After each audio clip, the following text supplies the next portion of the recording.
And darling, Yeah, something tells me that I'm a fool and I don't. បណ្ណាណៃនេះ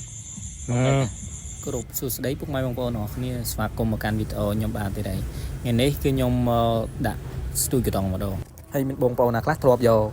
កតុងហើយនឹងស្ទូចយកទៅចងបន្ទាប់មកបោះចូលទៅក្នុងទឹកធ្លាប់អត់បើបងប្អូនធ្លាប់ជួយខមមិនប្រាប់ខ្ញុំផងដោយសារថាខ្ញុំគិតថាខ្ញុំធ្វើបែបនេះវាមើលទៅវាប្លែកខុសគេវាអត់មើលទៅអាចជាអត់មានអ្នកប្លែកដូចខ្ញុំទេដាក់ស្ទូចកតុងហ្នឹងវាងាយស្រួលជាងធ្វើ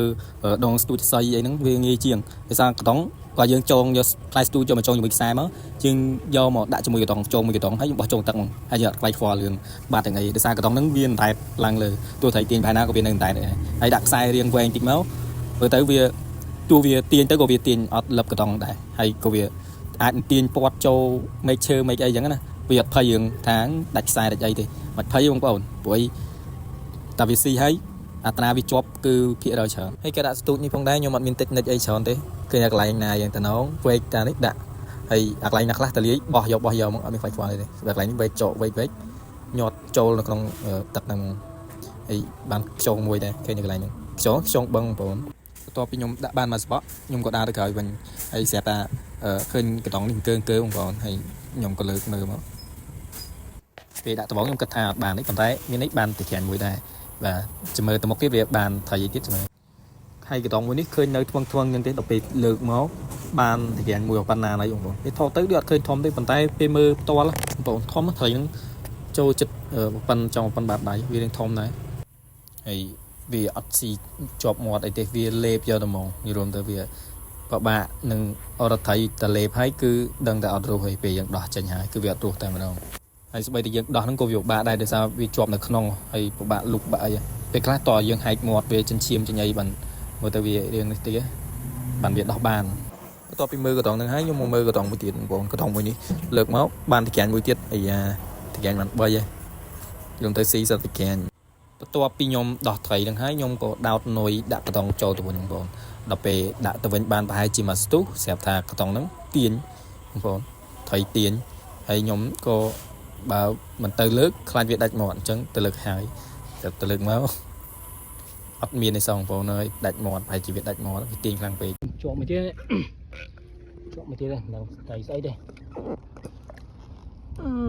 អូតិកាញបងប្អូននេះតិកាញយ៉ាបន្ទាប់ពីហ្នឹងខ្ញុំឃើញកតុងមួយទៀតទាញបងប្អូនដល់ពេលទាញខ្ញុំក៏ទៅលើកបងប្អូនហើយតិកាញនេះធំមែនតើយើងឃើញយើងមើលតាមក្នុងទូរស័ព្ទវាអត់សូវធំប្រហែលប៉ុន្តែពេលដែលចាប់ផ្ទាល់បងប្អូនធំហើយធំមិនធាត់ល្អទេបងប្អូនឡើងខ្មៅតិកាញធំណាស់បងប្អូនហើយប៉ាន់ត្រីកទ្របហើយវាធាត់ល្អទេសំខាន់ត្រីអស់ហ្នឹងវាស៊ីគឺវាលេបហ្មងអត់ដឹងថាត្រីហ្នឹងវាស៊ីចំណីខ្លះទេបានវារឿងធាត់អញ្ចឹងបន្ទាប់មកទៀតខ្ញុំឃើញកតុងទាញទៀតហើយខ្ញុំអត់ឃើញកតុងទាញអញ្ចឹងបើមិនលើកគឺអត់ការទេខ្ញុំត្រូវទៅលើកទោះអត់បានឬក៏បានក៏ដោយត្រូវទៅលើកហើយនេះលើកមកបានត្រីផ្ទុកមួយដែរបងប្អូនហើយតាមដាក់មកអត់ដែលបានត្រីផ្ទុកទេតែបានត្រីផ្ទុកមួយហ្នឹងបានអត់ត្រីក្រាញបាន 4-5 ដែរហើយបងប្អូនចាំទស្សនា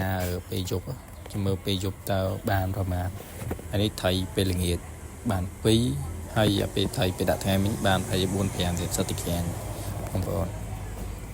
ចាំមើលសកម្មភាពពេលយប់តើវាបានច្រើនអត់បងប្អូនហើយនេះជាសកម្មភាពពេលយប់បងប្អូនហើយពេលយប់មិនបានដល់ដឹងថាបានច្រើនបងសិតថាត្រីស្លាតសិតថាមានបាននឹងតុងទៀតហើយខ្យងក៏ច្រើនដែរតិកាញធំទៀតបងប្អូនតាមពិតត្រីហ្នឹងគេអត់ហៅត្រីស្លាតទេបងប្អូនហើយអាហ្នឹងគេហៅត្រីក្រាយហើយត្រីក្រាយបងប្អូនហើយខ្ញុំច្រឡំហៅត្រីស្លាតតាមពិតត្រីស្លាតបានដែរបានពេលព្រឹកទៀតតែអត់បានថតទេដោយសារតែជាប់រវល់ហើយអត់សូវបានមានពេលទៅថតទៀតទេហើយខ្ញុំនិយាយតែប៉ុណ្្នឹងឯងសារខ្មោចបងប្អូនសាំតប៉ែខ្ញុំនិយាយច្រើនពេកដោយសារតែនិយាយច្រើនពេកទៅវាធ្វើឲ្យវីដេអូហ្នឹងអត់សូវល្អមើលបណ្ណាណៃហេលុកដៃចាប់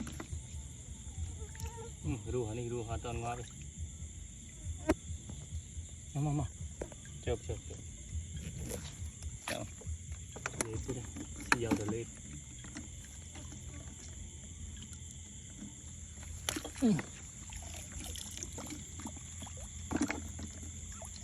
បងប្អូននេះជាប់ទុងឡើងវិញនឹងស្មៅមើលធំអត់មើលប៉ិនមានជើងណែ chôm cho hú sẽ kết ngóp ហើយនេះលទ្ធផលត្រីពេលយប់ហើយក៏អរគុណពុកម៉ែបងប្អូនដែលទស្សនាវីដេអូពីដើមដល់ចប់ហើយសូមបងប្អូនជួយចុច like ជួយចុច share ម្នាក់មួយហើយជួយចុចតាមដានម្នាក់មួយបងប្អូនដោយសារតែពីច្រើន 1% គឺ follow ហើយ 99% គឺអត់បាន follow មកខ្ញុំទេអញ្ចឹងសូមបងប្អូនជួយម្នាក់មួយ